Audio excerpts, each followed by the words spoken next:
Clovis Casali is there. And Clovis, despite the strong opposition, the government has managed to get the result it wanted this afternoon. Indeed, and it's sweet victory, of course, for President Emmanuel Macron and his government, who are pushing for this free trade agreement between the European Union and Canada.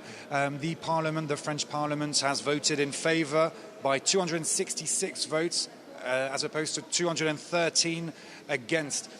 It's worth pointing out that the EU-Canada free trade agreement was provisionally put in place, took effect as of September 2017, but it still needs to be approved by all EU member states. So there's still quite some way to go.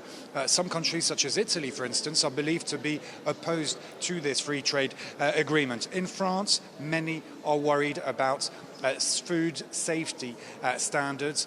Many in the food sector believe it's not going to be fair competition with Canada.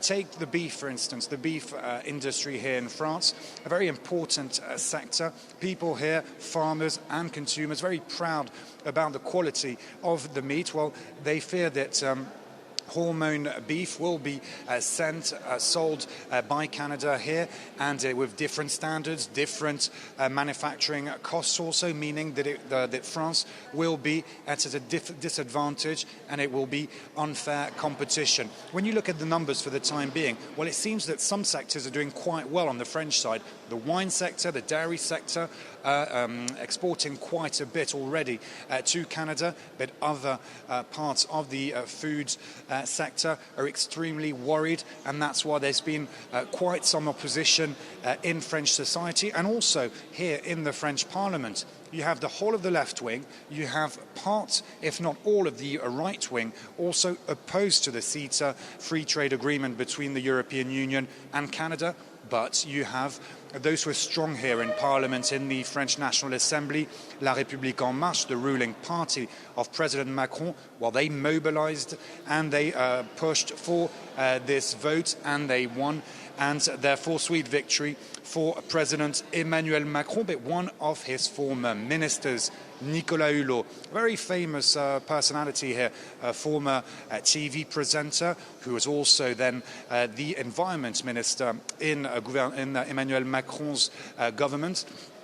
Well, Nicolas Hulot in recent days published an open letter calling for all politicians to oppose the CETA deal. He said that it was a bad deal on many levels, and notably on an environmental level, but it seems that his call was not entirely heard. So disappointment for a large part of the French political class, from the left wing and from the right wing. And worth pointing out also that this vote on CETA came the same day that Greta Thunberg was here, the 16-year-old activist from Sweden who addressed members of parliament earlier this morning and who said that she was clearly opposed to globalization and from goods coming from abroad. So maybe a reference also to the CETA free trade deal. Clovis, thank you very much indeed. Clovis Casali there.